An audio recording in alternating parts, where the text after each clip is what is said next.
জনাব মাহফুজ আলমকে আমি চিনি না, এদেরকেও চিনি না, অন্যদেরকে চিনি না, কাউকেই চিনি না আমি। কি বিপজ্জনক অবস্থা, কারণ এরা আমার নাতির সমান, আমার ছেলের সমান হইলে ওদের সাথে কথা বলতে। আমার ছেলের বয়স, বড় ছেলের বয়স 44 বছর, এরা আমার নাতির সমান। এবং এই ছেলেটি সম্পর্কে যখন ইউনূস সাহেব জাতিসংঘে পরিচয় করায় দিছে, সে হইল মাস্টার মাইন্ড। আমার কাছে মনে হইছে বাংলাদেশ এত ছোট, ওর মতো একটা ছেলে, চাল নাই চুলা নাই, আমি দারিদ্রের দিক থেকে বলতেছি না, কিছুই নাই, যার কোনো ইতিহাস নাই, ভূগোল নাই, অতীত নাই, বর্তমান নাই, এরকম একটা ছেলেকে মাস্টার মান বানায়া, ওই যে বললাম সেই কালো শক্তি বাংলাদেশিরা যদি থাকে, তো উনি তো থাকতে পারবে না। উনি যেভাবে কথা বলে, উনি তো আফগান পন্থী, উনি তো তালেবান পন্থী, উনি তো আইএস পন্থী, আমরা বুঝি তো। ওনার তো যাওয়া উচিত অন্তত বাংলাদেশ, ইন্ডিয়া পার হয়ে অন্য কোনো দেশে। উনি আবার বাংলাদেশিদেরকে স্থান দিবে কি দিবে না, এটা কিন্তু দেখা যাবে। এত বড় বড় কথা, এটা কিন্তু ইতিহাসকে একদম কলঙ্কিত করে ফেলছে। কিন্তু উনার যে কর্মকাণ্ড প্রথম দিন থেকে, এটা কিন্তু ইতিহাসকে কলঙ্কিত করে ফেলছে।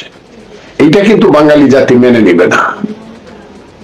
আজকে যত ঘটনাই ঘটুক, ঘটনার প্রেক্ষাপটে আজকে যাই ঘটুক, উনি যা করছে এবং করতে চাইতেছে, এইটা কোনোদিন বাঙালি জাতি কোনোদিন তালেবানের নেতৃত্ব মানবে না। মির্জা ফখরুল ইসলাম আলমগীরের মতো একজন নিরেট ভদ্র মানুষ, শুধু রাজনৈতিক পরিচয় না, পারিবারিক পরিচয়ে, ব্যক্তিগত পরিচয়ে, যাকে সারা দেশের মানুষ জানে, তার মতো ভদ্রলোক খুব কম। তাকে তার নাতির বয়সী ছেলেদের মাধ্যমে থ্রেট শুনতে হবে, বলতে গেলে রাজনৈতিক গালাগালি শুনতে হবে, এটা আমার কাছে খুব দুর্ভাগ্যজনক। এমনকি আওয়ামী লীগের মতো ফ্যাসিস্ট, ওবায়দুল কাদেরের মতো বেয়াদব একজন লোকও কিন্তু মির্জা ফখরুল ইসলাম আলমগীরকে এই ধরনের কথা বলে নাই, যা বর্তমান সরকারের দুইজন উপদেষ্টা বললেন, যাদেরকে আমরা বলি আমাদের সন্তান, ছাত্র নেতা ছিল, তারা এখন এখানে মন্ত্রীর দায়িত্বে বসে আছে। মির্জা ফখরুল ইসলাম আলমগীর যে কথাটি বলেছেন, এটার মধ্যে দোষের কি?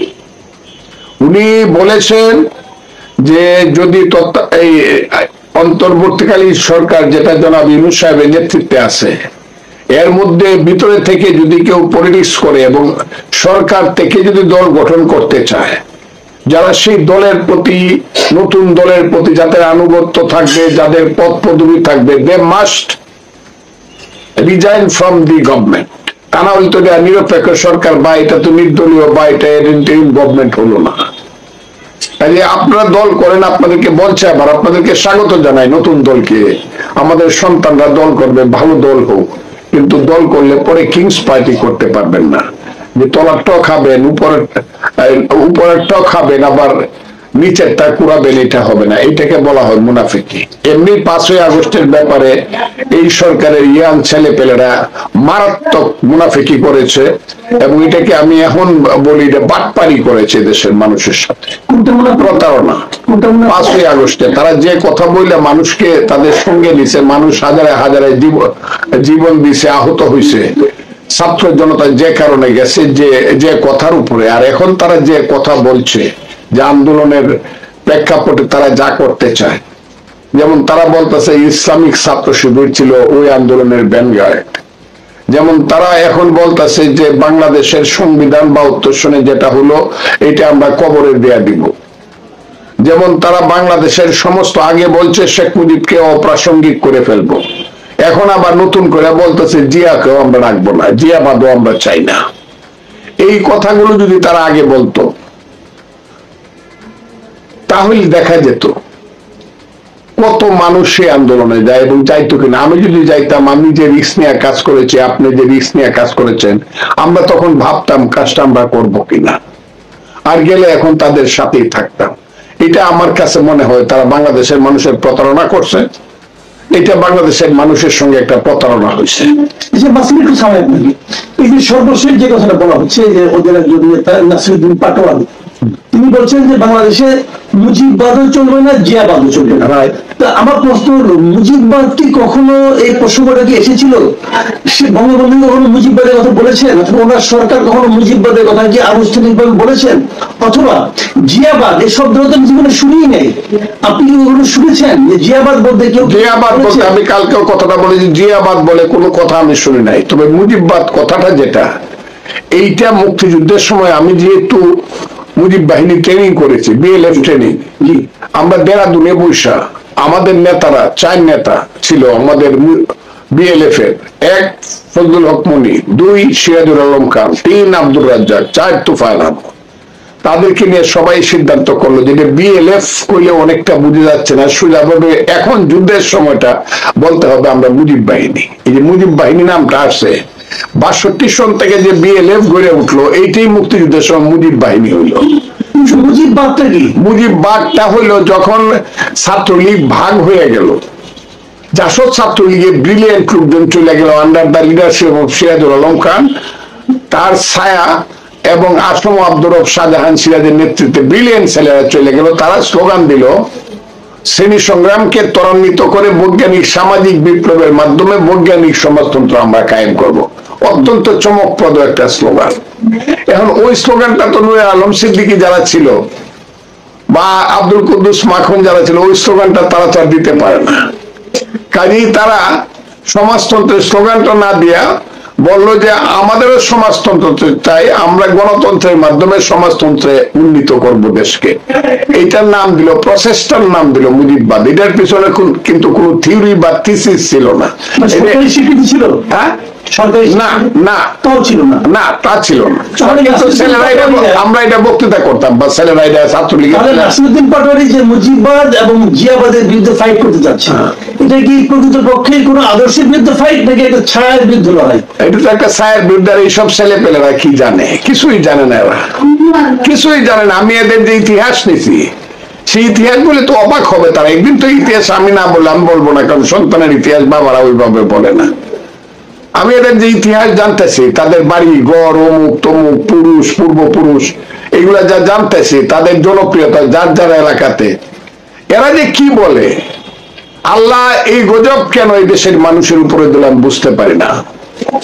এরা সারাদিন বেয়াদবের মতো কথা বলে, কথা বলবে সন্তান পিতার সঙ্গে, সব পিতার বিরুদ্ধে বিদ্রোহ করবে, কিন্তু সংস্কৃতির সীমা লঙ্ঘন করবে না। তারা কিন্তু সীমা লঙ্ঘন করতেছে।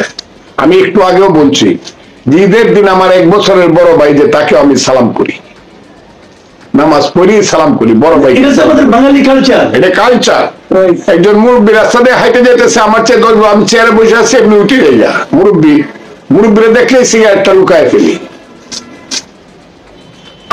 আমি সুপ্রিম কোর্টে ওকালতি করি প্রায় 50 বছরই প্রায় হয়ে গেছে। সুপ্রিম কোর্টে ওকালতি করি, জসকোর্ট মিল্লা, টোটাল প্রায় 48 বছর হয়েছে। আমি যদি জানি আমার একদিনের সিনিয়র একজন লোক আছে, তাকে আমি স্যার ডাকি। এটা বাঙালির কালচার। এই কালচারটা এরা নষ্ট করে দিচ্ছে। এই কে ওই নাসিরউদ্দিন পাটোয়ারি কবে কোথায় পলিটিক্স করছে, কোন ইনস্টিটিউশনে কখন কলেজের বিপি ছিল, জিএস ছিল, কোন ছাত্র সংগঠনের নেতা ছিল, কেউ জানে না। এরা একটা, আমি মনে করব এরা একটা, ওই যে জাতিসংঘে বলছে মিটিকুলাস কি না ইংরেজিটা বলছে জনাব, এইগুলা আমার মনে হয় কেন জানি যে এরা একটা সময়ে একটা জায়গা থেকে সৃষ্টি হয়েছে, এদের পিছনে কোনো কালো শক্তি আছে এবং তাদের উৎপত্তি স্থল হলো একটা জায়গা বাংলাদেশে। এরা এখন বিভিন্ন নামে ডালপালা মেলছে, কিন্তু উৎপত্তি স্থল হলো একটা জায়গা। যে কারণে তারা, আমি আগের থেকেও জানি, এখনো আমি দেশে বিদেশে অনেকের সঙ্গে আমি আলাপ করছি, সবাই বলে এটা আগের থেকেই এরা বেয়াদব। এই দলের ছেলেরা সব বেয়াদবের মতো কথা বলে এবং মিথ্যা কথা বলে 100%। মানুষকে হেয় প্রতিপন্ন করার জন্য, অপমান করার জন্য প্রয়োজনে যে কোনো ধরনের মিথ্যা কথা বলবে, কিন্তু মুখে থাকবে ইসলাম এবং ধর্ম। জি, যে কথা শুরুতে আমি বলছিলাম যে আপনি কি মনে করেন যে এই সরকার, মানে মির্জা ফখরুল ইসলাম আলমগীর বলেছেন, যদি এই সরকার নিরপেক্ষতা বজায় রাখতে না পারে, তাহলে নতুন একটা সরকার গঠনের প্রয়োজন হবে নির্বাচনের সময়। আনুপাতিক কিন্তু যদি দিয়ে বলেছেন, আমার প্রশ্নটা হলো, আপনি এখন পর্যন্ত যা দেখছেন এই সরকারের ক্যারেক্টার এবং এই সরকারের কর্মকাণ্ড, আপনার কি মনে হয় যে এখনো পর্যন্ত এই সরকার তার নিরপেক্ষতা বজায় রাখতে পেরেছে? আজকে একটা মিটিং হয়েছে, মিটিং এর পরিধিটা মৌলানা আজহারির মতো তো 15 লক্ষ লোকের না, মনে করেন 1500 লোকের বা 1000 লোকের, কিন্তু সব মুক্তিযোদ্ধা, 71-এর রিয়েল মুক্তিযোদ্ধা, রণাঙ্গনের মুক্তিযোদ্ধাদের একটা মিটিং হয়েছে আজকে। এই যে ইউনিটি রিপোর্টার্স ইউনিটি, যেটা গড়ে বাইরে মিলায় কোনো জায়গা ছিল না, আজকে এত হয়েছে।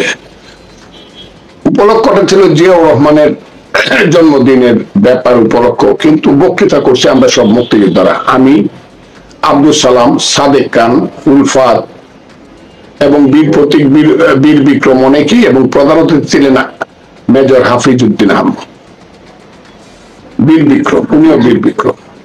আমরা সব একসাথে একমত, সারা বিএনপি এখন একমত, কোনো ডিফারেন্স নাই। একদিন বিএনপির মধ্যে দুদুল্যমানতা ছিল মুক্তিযুদ্ধ ইত্যাদি ইত্যাদি ছেলেদেরকে নিয়ে, কিন্তু এখন আমরা সবাই বুঝতে পারছি যে ফখরুল ইসলাম আলমগীরের মতো একজন ভদ্রলোককে যারা এই ধরনের শুধু ইলেকশন চাওয়ার অপরাধে, এবং যদি নিরপেক্ষ করতে হয় তাইলে যারা দল করে তাদেরকে পদত্যাগ করতে হবে, এইরকম একটা নির্দোষ কথা বলার অপরাধে যারা এমন অপমানজনক কথা বলতে পারে, আমরা এদেরকে আর বিশ্বাস করতে চাই না। আমরা তাদেরকে আজকে আমরা মুক্তিযোদ্ধাদের পক্ষ থেকে শেষ কথা বলে আসছি, জি, হোল্ড ইওর টাং, জিহ্বা বন্ধ করো এবং ভুল পথে চলা বন্ধ করো।